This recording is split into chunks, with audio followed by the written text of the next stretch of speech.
Greetings and welcome back to Photon Bricks, where the very slow dust and rebuild of the town of Nothley is continuing.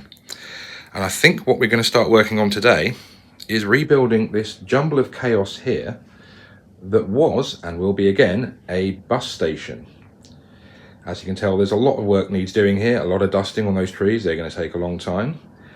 But once I've done that, I can shift those base plates over there where they're supposed to be, which should give me room behind there to fit an entire row of modular buildings, which are currently all over the place, tucked away on the floor, getting in the way of everything. But first, let's have a quick pan around. I can show you some of the other chaos that's coming up while I answer a question. And that question is, are any of these rides motorized? The short answer is no. No, they are not. My priority with these rides has always been to make them as realistic looking as possible and to fold up in as realistic a manner as possible. And that usually means that having big gears and motors sticking out isn't going to be a very good look. And that's not to say anything bad against the people who do make motorized rides, because some of them are incredible, but personally I just didn't feel the need to do that. Yeah, motorized rides, great. They're great, but personally it's just not worth the effort for me. But as you can see, there is plenty more stuff to come soon. And first, we need to start working on this mess. Well, that took a little bit longer than expected, mostly because these trees here don't have a nice solid Technic structure. They're all brick built. So in other words, they are made of pure explodium. You try and dust them and they just shatter. But I have the road base plates back in place. I've cleared all the rides and the people out. And I've tried my new Belisha beacons there. I do actually have a plan. There's a space helmet piece that's a sort of fishbowl space helmet. Previously only been available in clear, but that new Christmas tree set that's just been announced does have them in orange. So they're going to go on that eventually. Meanwhile, have the bus stops. Yes, they are sort of based on the old original Metropolitan line. Well, I was going to say roundel, but I suppose diamondal, squareel. But I've given them all different colours. I figure this is where all the different bus lines converge and it just looks nicer.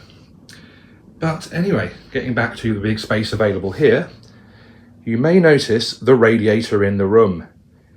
Now, these tables just happen to be the exact same height as the top of that radiator. And that's great for being able to rest base plates on them. It's worked for a while, well, years in fact, but it can't be a good idea to be resting Lego on top of an active radiator. So I'm going to see if I can find some sort of foil blanket or something to cover that up with. And I might need to do that before I carry on with any modular buildings. Luckily, I do need to go out for some pet food anyway, so I can do a shop run and see what I can find. Well, that was a complete waste of time.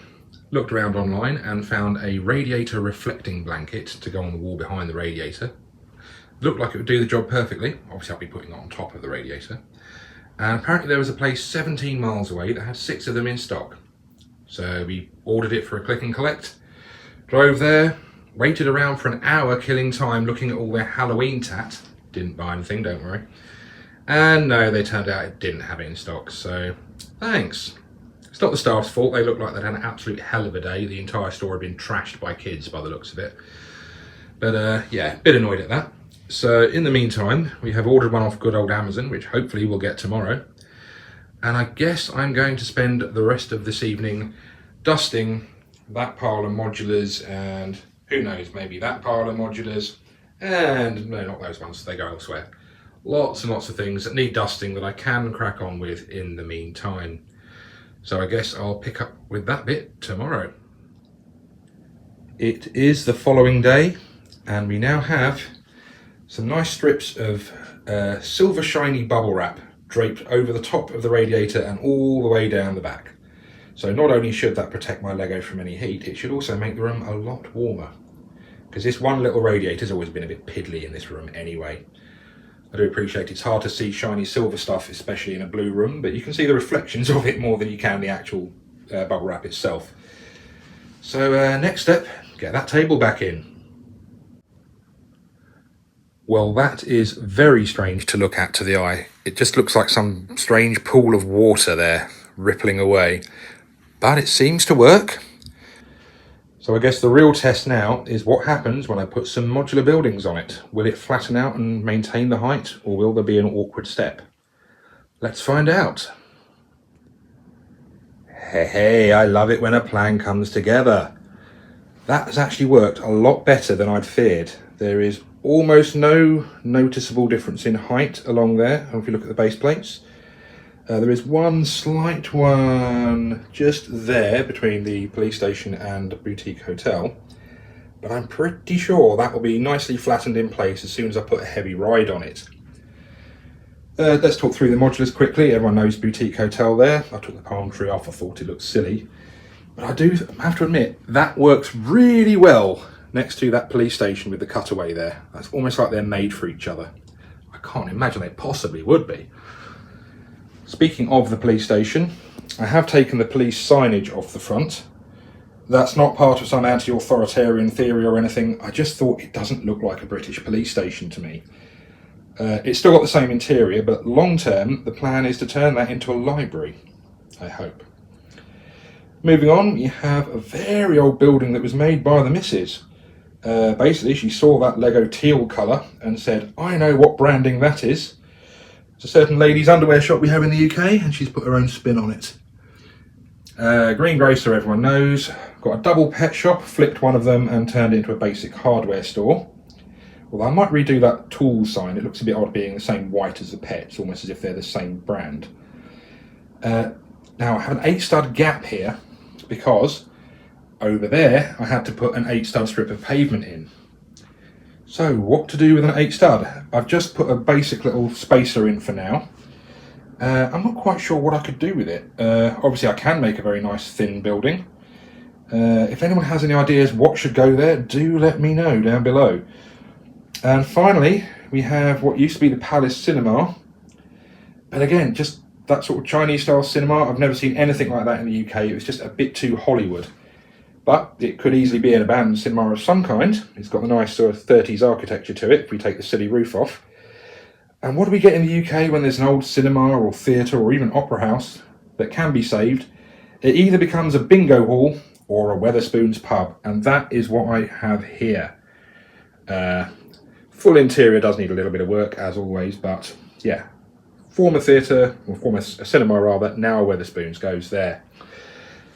So, next step really is to start getting the big rides back in, and this is where all the tall ones, such as the funhouse, will go, so most of these buildings are going to be completely hidden anyway.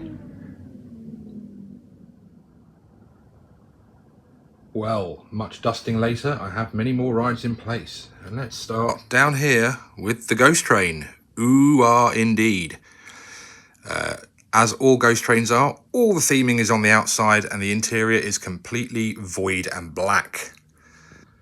Moving across, it's wacky, it's fun, it's crazy, it's gonna cause you an injury. We have the Hollywood Funhouse.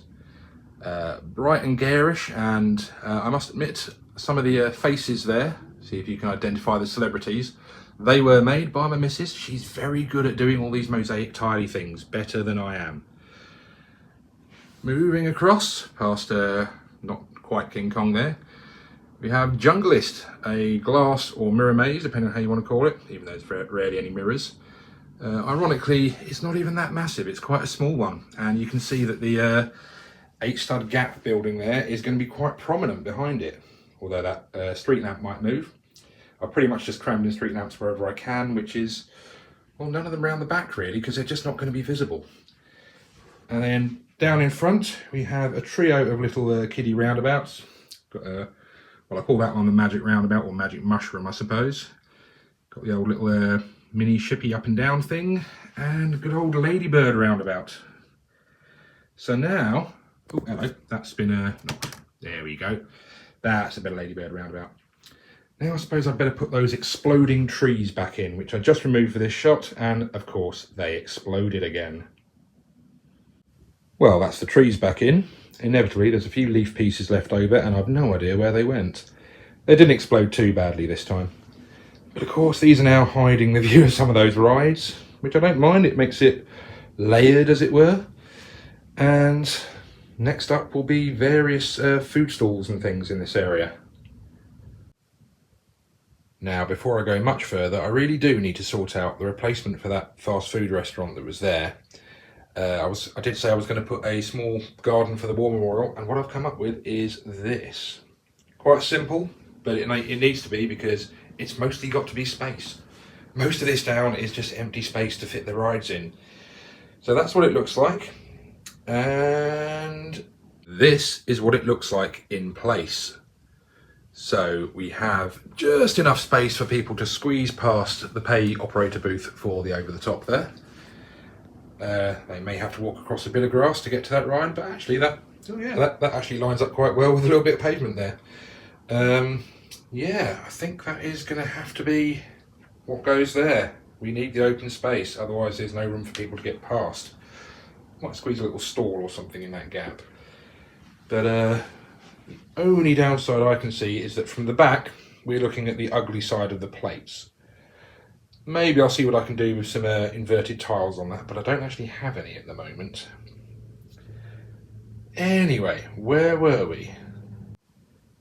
So there we go. I've put that little coffee stall in there. Seems to fit the gap quite well. And over here we have my attempt at taking that classic 90s pizzeria set and making it transportable. I'll cut in a frontal picture here so you can see what it is. Please do not ask me to give you serial numbers for sets. They're all just numbers as far as I'm concerned. I can refer to them by name if I remember the name, but I've never understood people who can just recite numbers off the top of their head. I have number blindness. It doesn't work that way for me. Moving on past the bucket ball game, we have a kiddie bounce tower ride. This one isn't based on anything particular, it's my own design. And not that fancy really. I feel it needs to be more colourful. Maybe, I don't know, what do you think? Does it need more colour in it? Looks a bit monochrome, pink and white. Over here, I've shifted the churro stand to being over here, because it stands out a bit better here compared to next to the drop tower. But more importantly, right here, we have the most important eatery in any fun fair or kermiss, currywurst. How anyone can go through a day without eating it, I'll never know. And over here, we have one of those little kiddie trucker rides. You know, sort of thing, a little train of strange little mini truck vehicles. It just goes round in a loop and over a tiny little hill. We have the Friends hot chocolate van next to it that's been a bit modified. And over here, I appreciate I've put yet another red and yellow ride next to the drop tower, but this one is a simulator, loosely based on a Ventura Super X, if they're still around anymore. And you might be able to see in there, it is actually pivoted on 3 of those extendable piston pieces. So you can manually position that to almost any angle you want, but of course, no motorization. And finally next to it, we have the fresh fruit and veg van. Now, I don't know what this is doing at a fun fair, but I'm reliably informed there are some weirdos out there who want to eat plants instead of smoke them. It'll never catch on. But if anything's going to be right here on the town square with the party, it's going to be a hipster eatery like that.